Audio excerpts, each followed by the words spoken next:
কড়াই তেল দিয়েছি আর এই নদীর মোরলা মাছ তেল দিয়ে ভেজে নেব। তেল আর কাঁচা লঙ্কা, কড়াইয়ে তেল হয়ে গেছে, মাছগুলো দিয়ে দিচ্ছি।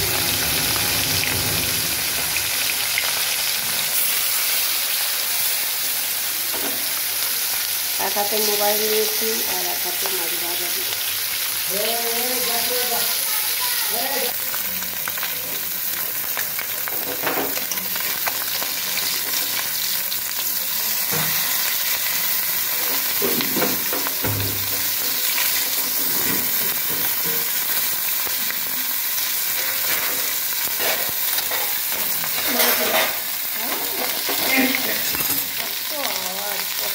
বন্ধুরা, মাছ ভাজা recipe ready.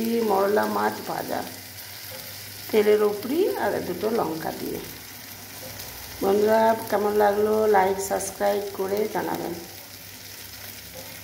Like subscribe comment করে বলবেন।